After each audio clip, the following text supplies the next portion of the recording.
Bismillahirrahmanirrahim. Assalamualaikum warahmatullahi wabarakatuh.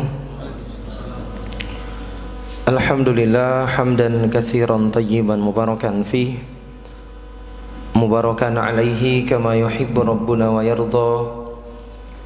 Wa ashhadu an la ilaha illallah wahdahu la syarikalah, iqraran bihi wa tauhida. Wa ashhadu anna Muhammadan abduhu wa rasuluhu sallallahu alaihi wa ala alihi wa sahbihi ajma'in, amma ba'd. Kaum muslimin dan muslimat jamaah salat maghrib rahimani wa rahimakumullah. Walhamdulillah, puji dan syukur marilah kita panjatkan kepada Allah Subhanahu wa ta'ala atas berbagai limpahan nikmat dan karunia yang Allah Azza wa Jalla anugerahkan kepada kita semua hingga saat ini. Berkat nikmat, hidayah dan taufik dari Allah Subhanahu wa ta'ala, kita masih diberikan kesempatan oleh Allah Azza wa Jalla untuk bisa bertemu, berkumpul dan duduk bersama di salah satu dari rumah-rumah Allah dalam rangka mengambil pelajaran dari kitabullah dan hadis-hadis Nabi SAW. Tentunya kita semua berharap hadirnya kita di tempat ini bisa menjadi sebab kita semua dimasukkan oleh Allah ke dalam surganya. Amin ya rabbal alamin.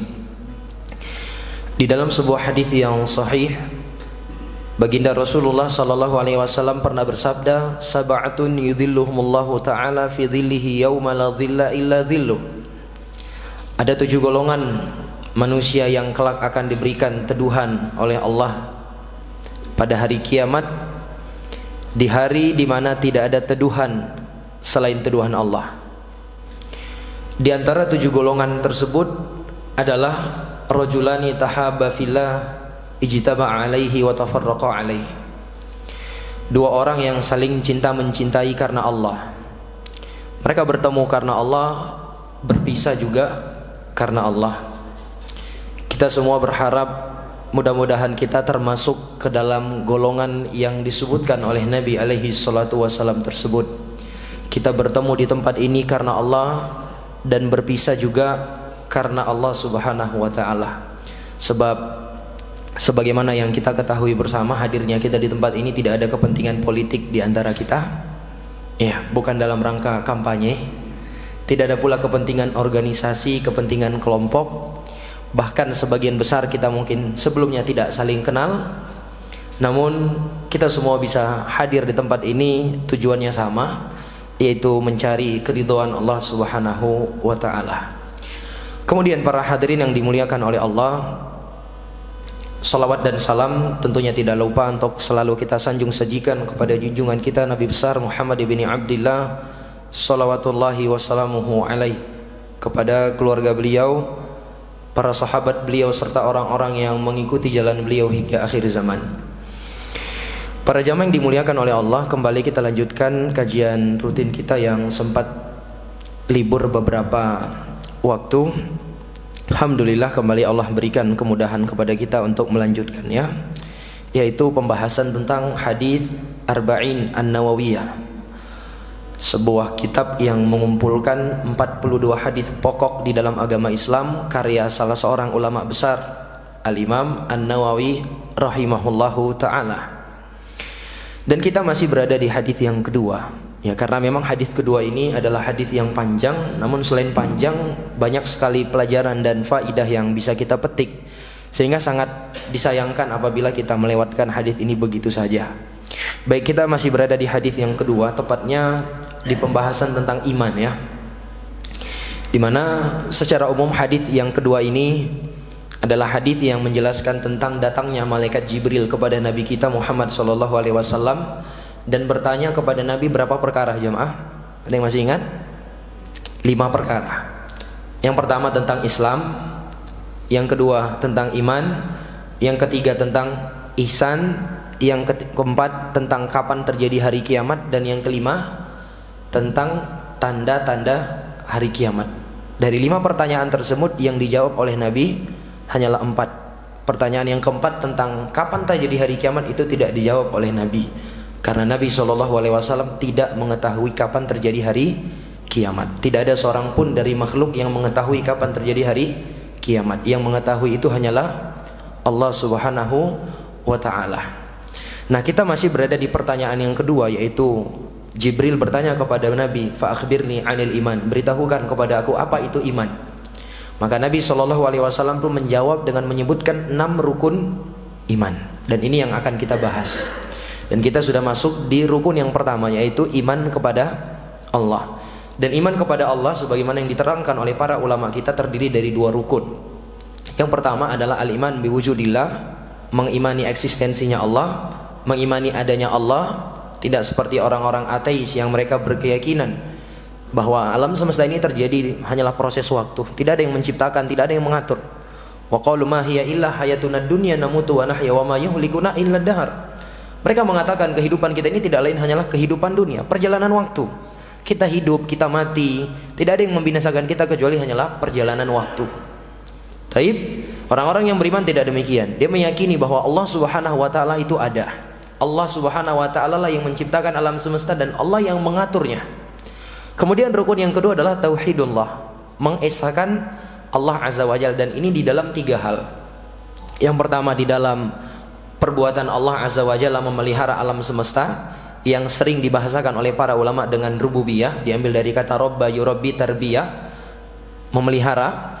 Yang kedua dalam hal uluhiyah, yang diambil dari kata ilah, yaitu pengesaan seorang hamba kepada Allah dalam hal ibadahnya dia, di mana dia menyembah hanya kepada Allah Subhanahu wa ta'ala.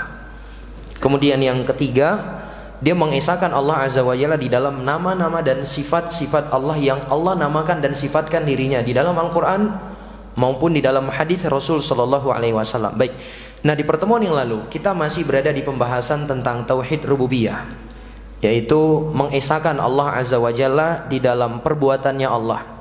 Dan ini terdiri dari 3 rukun. Iya, yang pertama adalah al-khalqu, yang kedua adalah al-mulk, dan yang ketiga adalah at-tadbir. Yang pertama adalah penciptaan. Seorang hamba yang bertauhid kepada Allah, dia mesti meyakini bahwa Allah satu-satunya zat yang mencipta alam semesta ini. Apapun yang ada di atas muka bumi ini itu adalah ciptaan Allah Subhanahu wa ta'ala, dan tidak ada seorang pun yang mampu mencipta selain Allah Azza wa Jalla. Bisa dipahami para jamaah yang dimuliakan oleh Allah. Oleh karena itulah di dalam agama kita salah satu dosa besar yang diancam oleh Nabi alaihi salatu wasallam adalah membuat patung-patung yang menyerupai ciptaan Allah. Bahkan menggambar makhluk yang bernyawa itu di dalam agama Islam adalah sesuatu yang terlarang. Bahkan Nabi alaihi salatu wasallam pernah bersabda di dalam hadisnya, inna asyaddan nasi 'adzaban yaumal qiyamah al-musawwirun. Di antara orang-orang yang paling keras siksaannya pada hari kiamat adalah orang-orang yang menggambar makhluk yang bernyawa. Karena secara tidak langsung perbuatan tersebut ingin menandingi perbuatan Allah Subhanahu wa ta'ala yang mencipta. Taib. Kemudian yang kedua adalah al-mulk, kekuasaan, kepemilikan, di mana seorang hamba meyakini bahwa apapun yang ada di alam semesta ini adalah ciptaan Allah. Itu adalah miliknya Allah Azza wa Jalla. Lahu ma fis samawati wa ma fil ardh. Milik Allah lah apa yang ada di langit dan apa yang ada di bumi. Karena Allah Azza wa Jalla yang mencipta, maka segala sesuatu yang ada di atas muka bumi ini adalah milik Allah. Dan tentunya konsekuensi dari ini, seorang hamba itu ketika dia meminta, berharap, menggantungkan hatinya hanya kepada Allah Subhanahu wa ta'ala. Dan yang ketiga dari rukun tauhid rububiyah adalah at-tadbir, pengaturan. Artinya seorang hamba mesti meyakini bahwa satu-satunya zat yang mengatur alam semesta ini adalah Allah Subhanahu wa ta'ala. Allah tidak pernah memberikan hak otonomi kepada siapapun dari makhluknya. Allah tidak pernah memberikan kepada sebagian makhluknya untuk mengatur daerah ini, misalnya daerah sana. Allah tidak pernah melakukan demikian. Ya, seperti keyakinan sebagian orang di sebagian tempat, ya, gunung ini dijaga oleh jin ini misalnya. Sehingga ketika mereka datang ke tempat tersebut, mereka meminta perlindungan kepada siapa? Kepada jin. Atau mereka pergi ke laut misalnya, mereka meminta perlindungan kemana? Nyi Roro Kidul dan semisal dengannya, para jamaah yang dimuliakan oleh Allah. Maka ini adalah hal yang keliru, dan ini bertentangan dengan nilai-nilai tauhid kepada Allah Subhanahu wa taala. Oleh karena itulah Nabi kita Muhammad sallallahu alaihi wasallam mengajarkan kepada kita semua sebuah doa yang dianjurkan untuk kita baca ketika kita datang ke suatu tempat yang sebelumnya kita jarang mendatangi tempat tersebut. Disebutkan dalam hadis yang diriwayatkan oleh Imam Muslim dari Khawlah binti Hakim. Beliau mengatakan, sami'tu Rasulullah sallallahu alaihi wasallam yaqul, man nazala manzilan fayaqul a'udzu bikalimatillahi tammah min syarri ma khalaq, lam yadurruhu syai'un hatta yartahila min manzilihi dzalik. Kata Khawlah bintu Hakim, aku pernah mendengar Rasul sallallahu alaihi wasallam bersabda, barang siapa yang singgah di suatu tempat, tempat apapun itu, tempat yang dianggap oleh orang angker ataukah selainnya, dia datang ke tempat tersebut. Misal nih kita ingin liburan bersama keluarga ke tepi pantai misalnya, kita singgah, maka kita baca doa ini. Apa kata Nabi? Dia baca doa, a'udzu bikalimatillahi tammah min syarri ma khalaq. Siapa yang membaca doa ini ketika dia singgah di suatu tempat, lam yadurruhu syai'un hatta yartahila min manzilihi dzalik, maka tidak ada sesuatu apapun yang bisa membahayakan dia sampai dia pergi dari tempat tersebut. Kemana kita minta pertolongan jemaah? Kemana kita minta perlindungan? Kepada Allah. A'udzu bikalimatillahi tammah. Aku berlindung dengan kalimat-kalimat Allah yang sempurna. Min syarri ma khalaq, dari keburukan yang diciptakan oleh Allah Subhanahu wa taala. Bisa dipahami para jamaah yang dimuliakan oleh Allah? Karena kita meyakini bahwa satu-satunya zat yang mengatur alam semesta ini, yang mengatur hidup kita, itu adalah Allah Subhanahu wa taala. Ini dia 3 rukun tauhid rububiyah. Ketika hilang salah satu dari 3 hal ini dari diri seorang hamba, maka dia tidak dianggap sebagai orang yang merealisasikan tauhid rububiyah.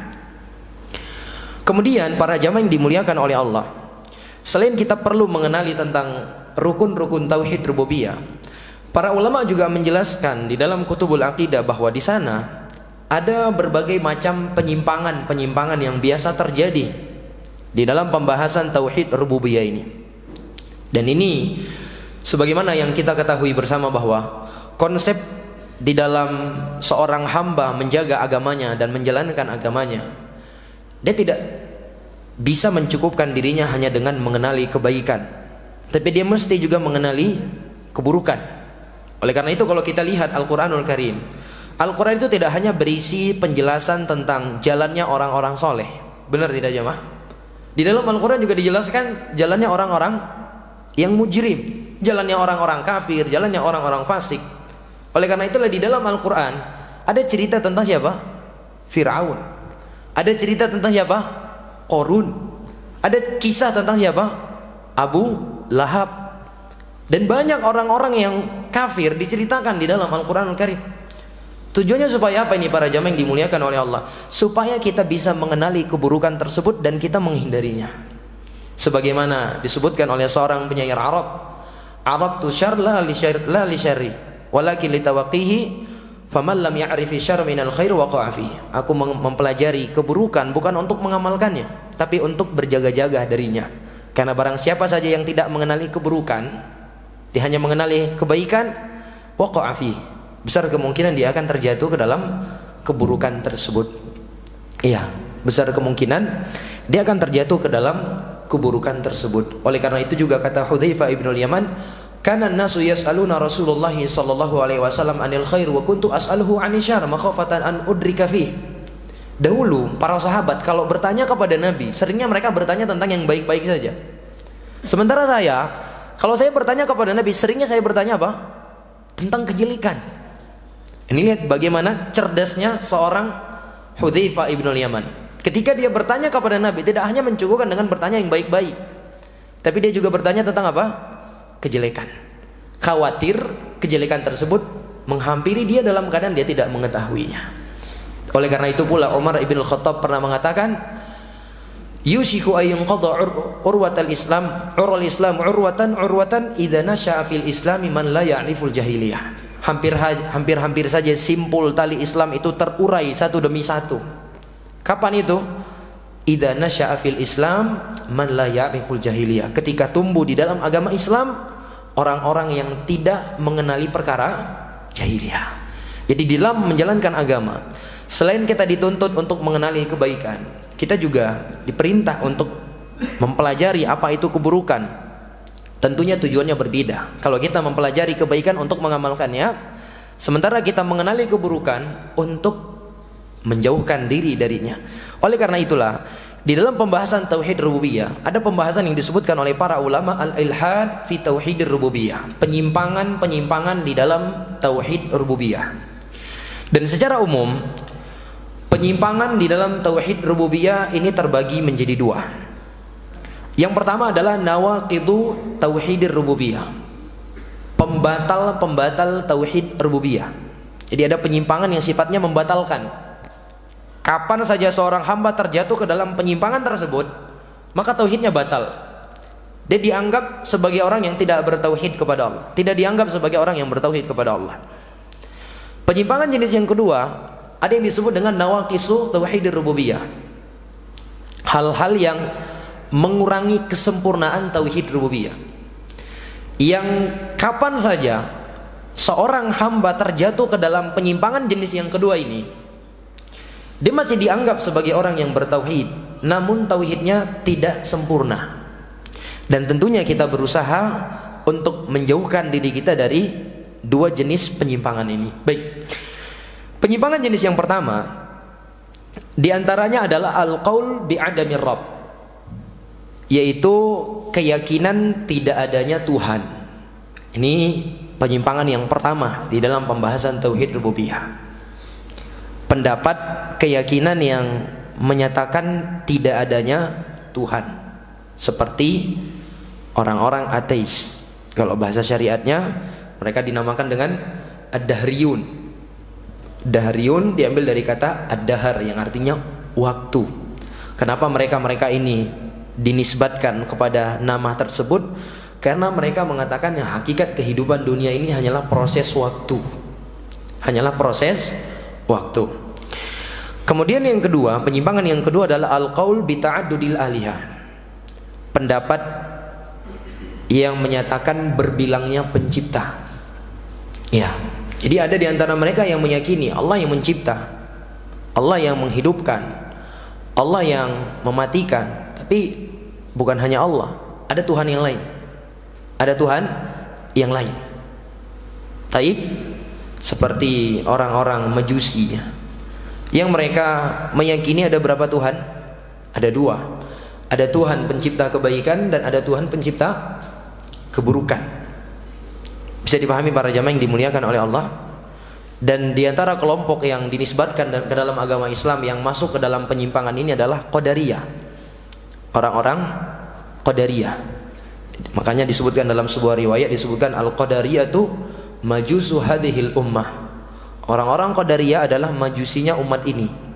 Kenapa dinamakan demikian? Orang-orang Qadariyah dinamakan sebagai majusu hadhil ummah karena mereka meyakini ada dua pencipta, walaupun mereka dalam mempromosikan keyakinan ini tidak secara terang-terangan. Namun konsekuensi dari keyakinan mereka meyakini ada dua pencipta. Tahu bagaimana keyakinan orang-orang Qadariyah? Keyakinan orang-orang Qadariyah, annal 'abda mustaqillun bi amali. Seorang hamba itu bersendirian dengan amalannya. Jadi kita sholat, ini nggak ada campur tangan Allah di sini. Kita kajian, kita nggak ada campur tangan Allah. Ini murni kita yang menciptakan perbuatan ini. Bisa dipahami? Ini orang-orang Qadariyah, salah satu kelompok yang menyimpang di dalam pembahasan takdir yang nanti insya Allah akan kita coba jelaskan di pembahasan iman kepada takdir. Baik. Begitu juga di antara orang-orang yang menyimpang di dalam pembahasan ini adalah mereka yang punya keyakinan Trinitas. Tuhan ya yang tiga ya, Trinitas, seperti orang-orang Nasara dan yang semisal dengan mereka. Baik, kemudian para jamaah yang dimuliakan oleh Allah, di antara penyimpangan yang ada di dalam pembahasan tauhid rububiyah adalah al-qaul biwujudil mudabbir ghairillahi biiznillah. Keyakinan adanya yang mengatur alam semesta selain daripada Allah, tapi sudah diberi izin oleh Allah. Paham maksudnya?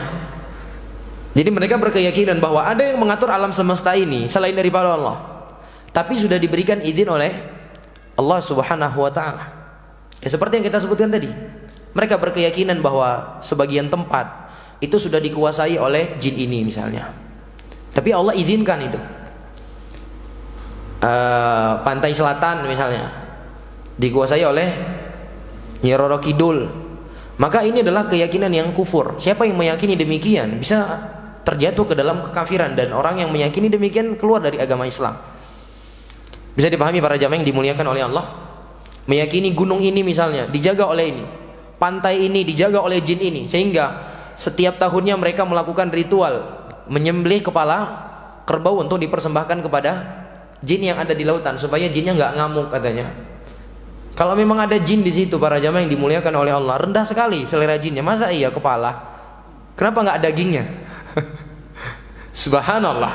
Itu lihat bagaimana kesyirikan itu telah membuat akal sehat seseorang itu tidak bisa bekerja. Taib. Kemudian juga para jamaah yang dimuliakan oleh Allah, di antara penyimpangan dalam pembahasan tauhid rububiyah kata para ulama adalah al-qaul bi wahdatil wujud. Pendapat atau keyakinan wahdatul wujud. Pendapat wahdatul wujud ini paham kan Bapak Ibu? Wahdatul wujud ini mirip-mirip dengan hululiyah. Taib, cuma perbedaannya, kalau hululiyah mereka menetapkan ada dua zat, ada zat Allah, ada zat makhluk. Hanya saja zat Allah ini bersemayam di dalam zat makhluk. Kalau wahdatul wujud lebih parah lagi. Itulah makhluk, itulah Allah. Itu makhluk, itulah Allah. Bisa dipahami? Dan kedua keyakinan ini adalah keyakinan yang kufur. Bahkan ini kata para ulama, syarrun minan nasara. Keyakinan yang lebih buruk daripada orang-orang Nasrani.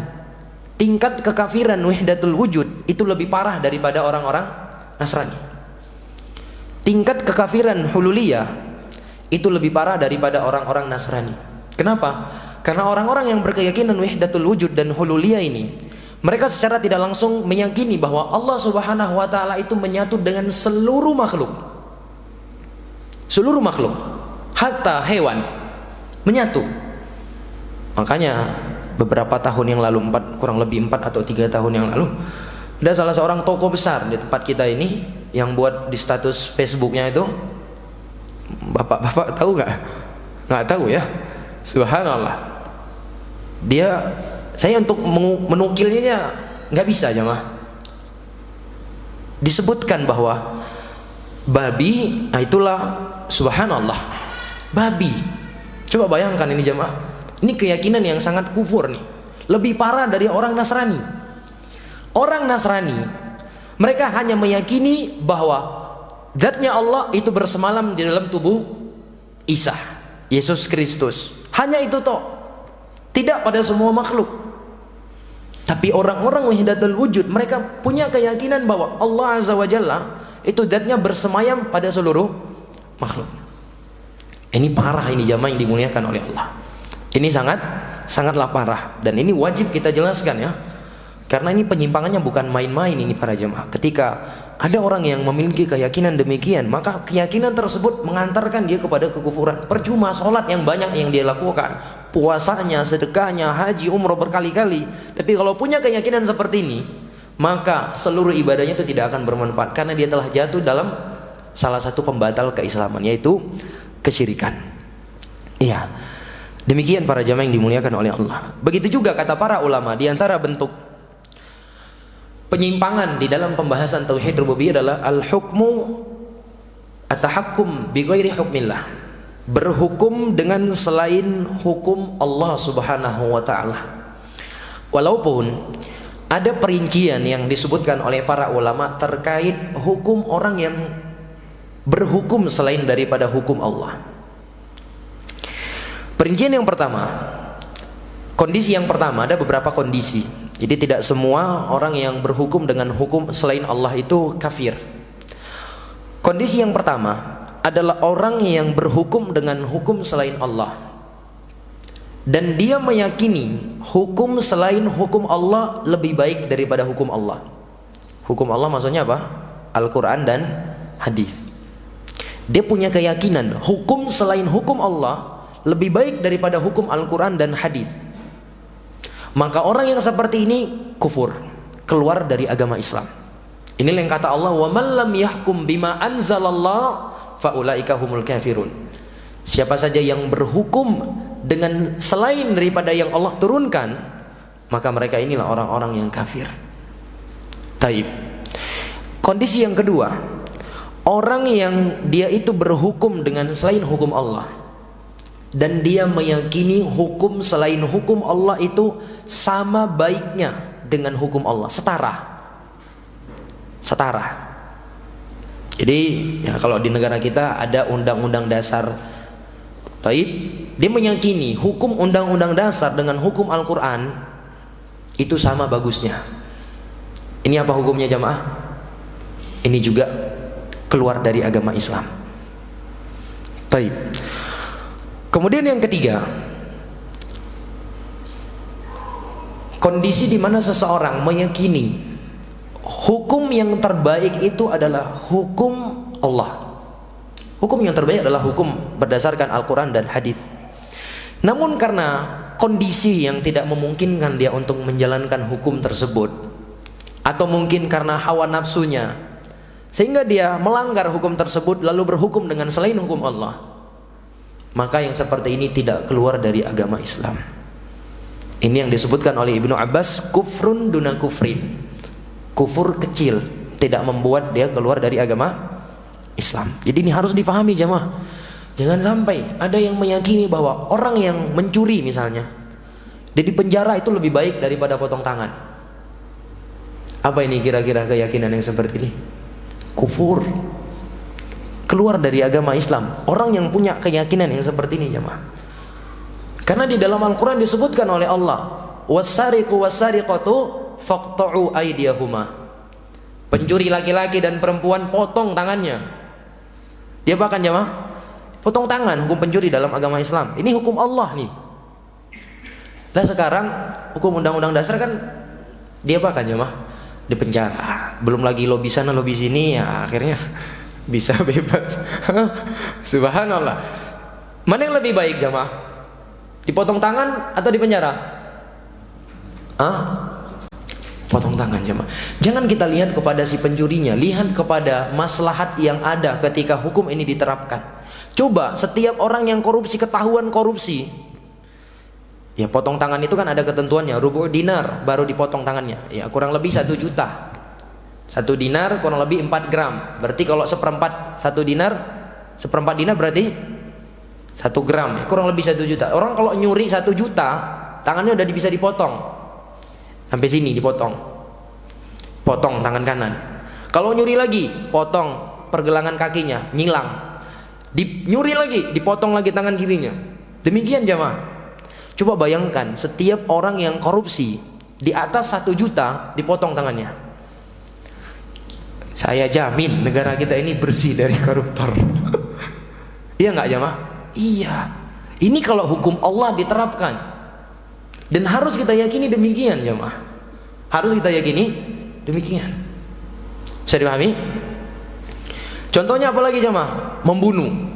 Menurut hukum Islam, orang yang membunuh dia apa kan jemaah? Dikisos, dibunuh juga orangnya. Tapi menurut hukum di negara kita, ya ada hukuman mati, tapi itu kan maksimalnya. Tapi jarang ya, jarang. Paling di penjara berapa tahun, ya bayar denda sekian dan sekian. Akhirnya apa? Ketika hukum kisos ini diabaikan, nyawa itu menjadi sesuatu yang sangat murah. Baru-baru ini di Ulekarang ya, ada seseorang dibacok sama temannya hanya gara-gara masalah pribadi. Coba bayangkan jemaah, begitu murahnya nyawa itu untuk melayang. Karena yang dia pikir, alah bacok, paling ketangkap masuk penjara sekian tahun, masih bisa ketemu anak istri, masih bisa bertemu dengan anak, masih bisa bertemu dengan keluarga. Itu pun kalau ada duit lobi sana lobi sini, di penjara enak dia. Belum lagi potongan-potongan nanti. Enak nggak? Enak. Jadi orang kalau mau bunuh itu ya gampang. Coba orang yang membunuh dibunuh, mau sebesar apapun masalah pribadinya sama orang, dia akan berpikir 1000 kali lipat untuk membunuh. Coba lihat. Dan pasti angka pembunuhan di negara kita akan berkurang, jemaah. Akan berkurang. Coba lihat di Arab Saudi misalnya, itu ditegakkan dan dijalankan hukum qisas. Angka pembunuhan sangat minim. Bahkan baru-baru ini dinobatkan kota Madinah itu sebagai kota teraman di dunia. Padahal yang datang ke situ seluruh manusia tuh, dari seluruh penjuru bumi, coba bisa menjadi kota teraman. Karena nggak main-main hukumnya. Yang membunuh dibunuh, mau siapapun dia. Ini kan hukum Allah ini. Nah, seorang muslim dia wajib meyakini bahwa hukum yang terbaik itu adalah hukum Allah. Adapun soal kita mampu atau tidak menjalankannya, mungkin banyak faktornya ya. Kita yang tidak mampu, nggak punya kuasa untuk merubahnya misalnya. Taib. Atau mungkin ada orang yang dikarenakan hawa nafsu dia masih saja berhukum dengan selain hukum Allah, maka ini tidak sampai kepada kekufuran. Namun ingat, jangan sampai kita terjatuh ke dalam keyakinan bahwa hukum selain hukum Allah itu lebih baik atau sama baiknya dengan hukum Allah. Ini yang bahaya. Baik, ini beberapa penyimpangan yang sifatnya itu membatalkan tauhid rububiyah. Ketika seorang hamba terjatuh ia dan billah, maka tauhidnya batal. Adapun penyimpangan jenis yang kedua yang sifatnya mengurangi, maka ada beberapa. Yang pertama adalah al-halif bi ghairillah, bersumpah dengan selain nama Allah. Sumpah itu adalah ibadah, jemaah. Dan di dalam agama kita hanya diperbolehkan bersumpah dengan nama Allah. Kita hanya diperbolehkan bersumpah dengan nama Allah. Rasulullah mengatakan, man halafa bi ghairillahi faqad kafar au asyrak. Barang siapa saja yang bersumpah dengan selain nama Allah, maka sungguh dia telah kufur atau telah berbuat syirik. Dan dijelaskan oleh para ulama, dia terjatuh ke dalam syirik kecil. Ya, syirik kecil. Kecuali dia menganggap objek yang dijadikan sebagai bahan untuk bersumpah itu sama keagungannya dengan keagungan Allah, maka ini terjatuh ke dalam syirik besar. Pada dasarnya bersumpah dengan selain nama Allah adalah syirik kecil. Apa contohnya bersumpah dengan selain nama Allah? Demi Nabi Muhammad sallallahu alaihi wasallam. Ini kan sering kita dengar nih. Boleh apa tidak ini jemaah? Tidak boleh. Ini salah satu dari dosa besar. Nggak boleh kita bersumpah dengan nama Nabi sallallahu alaihi wasallam. Karena ketika kita bersumpah, objek yang kita jadikan sebagai media untuk bersumpah itu adalah objek yang sedang kita agungkan. Artinya kita jadikan Allah sebagai saksi kita. Demi Allah, saya nggak ada ambil. Ini artinya apa? Saya jadikan Allah sebagai saksi saya bahwa saya nggak ada ngambil. Artinya kita ucapkan demikian karena pengagungan kita kepada Allah. Makanya lah kita nggak diperbolehkan bersumpah dengan selain Allah Subhanahu wa taala. Bisa dipahami para jamaah? Makanya Ibnu Mas'ud mengatakan, la an ahlifa billahi kadziban ahabbu ilayya min an ahlifa bi ghairillahi shadiqan. Saya bersumpah dengan nama Allah tapi dusta, itu lebih saya senangi daripada saya bersumpah dengan selain nama Allah tapi jujur. Kata siapa? Ibnu Mas'ud. Saya bersumpah dengan nama Allah tapi dusta, itu lebih saya senangi daripada bersumpah dengan selain nama Allah meskipun jujur. Kenapa bisa demikian jamaah? Karena yang pertama itu hukumnya maksiat, sementara yang kedua hukumnya ini apa? Syirik kecil. Mana lebih besar dosanya? Syirik kecil atau maksiat? Syirik kecil. Berarti ketika kita bersumpah dengan nama Allah dusta atau bersumpah dengan selain nama Allah jujur, yang mana kira-kira jamaah? Pertama atau kedua? Tidak dua-duanya lah. Gimana nih bersumpah dengan nama Allah tapi dusta? Itu juga dosa. Tidak dua-duanya. Bersumpah dengan nama Allah tapi jujur. Dan ingat para jamaah yang dimuliakan oleh Allah, sumpah ini adalah sesuatu yang merupakan pengagungan kepada Allah Azza wa Jalla. Dan Allah telah ingatkan kepada kita, wahfadhu aimanakum, jagalah sumpah-sumpah kalian. Artinya seorang muslim dia tidak bergampangan untuk bersumpah. Ya, tidak bergampangan untuk bersumpah. Baik. Kemudian juga Di antara penyimpangan yang terjadi di dalam pembahasan tauhid rububiyah dan sifatnya mengurangi kesempurnaan tauhid rububiyah adalah menyandarkan sebuah nikmat kepada selain Allah. Menyandarkan sebuah nikmat kepada selain Allah Subhanahu wa taala.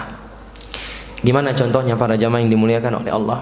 Kalau bukan karena polisi kita sudah dirampok. Dia nggak jadi dirampok itu sebenarnya itu atas penjagaan dari siapa? Allah atau polisi? Allah. Walaupun pak polisinya sebagai sebab, ya kita berterima kasih. Tapi ketika kita ingin menyandarkan nikmat keamanan tersebut, hendaklah yang pertama sekali kita berikan kepada siapa? Allah Subhanahu wa taala. Termasuk ketika kita berhasil di dalam bisnisnya kita, berhasil di dalam usahanya kita, kita tidak dibenarkan menyandarkan keberhasilan kita itu kepada diri kita, tapi kita sandarkan kemana? Allah. Alhamdulillahilladzi bi ni'matihi tatimmus shalihat. Segala puji hanya milik Allah yang dengan nikmatnya segala kebaikan menjadi sempurna. Jangan seperti Qarun. Coba lihat Qarun, ketika dia diberikan oleh Allah Subhanahu wa taala kepintaran mengolah harta yang luar biasa, sehingga dengan kepintaran tersebut dia punya harta yang banyak nih. Apa dia katakan? Innama utituhu ala ilmin indi. Saya mendapatkan harta yang banyak ini karena saya punya ilmunya. Saya jago ekonomi, saya jago bisnis. Ya wajarlah saya kaya. Orang saya belajar tentang bisnis, saya belajar tentang ekonomi. Ini nggak benar seperti ini jamaah. Taib, mau sepintar apapun kita, kalau Allah takdirkan miskin, miskin juga. Iya nggak? Mau sehebat apapun kita mengolah uang, mengatur usahanya kita, kalau Allah takdirkan miskin, miskin juga jemaah. Sebaliknya ada orang yang nggak sekolah, nggak tamat SD tapi kaya. Ini menunjukkan bahwa kekayaan itu dari siapa? Dari Allah. Adapun apa yang kita jalani itu hanya sekedar sebab saja. Kita berjualan, kita berbisnis, itu hanya sekedar sebab. Semuanya itu Allah Subhanahu wa taala yang mengatur. Maka di antara bentuk tauhidnya kita kepada Allah, ketika kita ingin menyandarkan nikmat, sandarkan kepada Allah. Termasuk para jemaah, ketika kita sakit, lalu kita berobat dan minum obat yang kata orang ini obatnya Masya Allah nih, bagus sekali. Ketika kita sembuh, kesembuhan itu adalah nikmat. Nikmat itu kepada siapa kita sandarkan? Kepada obat, kepada dokter, atau kepada Allah? Kepada Allah jemaah. Kepada Allah. Bahkan itu bagian dari kesempurnaan tawakal kata para ulama. Ketika kita telah berhasil dalam upaya kita, kita tidak melihat kepada sebab, kita tidak memandang kepada obatnya, namun kita meyakini semua itu datangnya dari Allah Subhanahu wa taala. Adapun obat itu hanya sebagai sebab. Kalau Allah tidak berkehendak untuk kita sembuh, mau sebanyak apapun obat yang kita minum nggak akan sembuh. Sebaliknya, ketika Allah berkehendak kita sembuh, mungkin yang kita minum air putih aja bisa menjadi apa? Bisa menjadi obat untuk kita semua. Nah, wallahu a'lam bishawab. Berhubung waktu telah masuk, insyaallah akan kita lanjutkan di pertemuan yang akan datang. Saya cukupkan sampai di sini dulu. Subhanakallahumma rabbana wa bihamdika asyhadu an la ilaha illa anta astaghfiruka wa atubu ilaik. Assalamualaikum warahmatullahi wabarakatuh.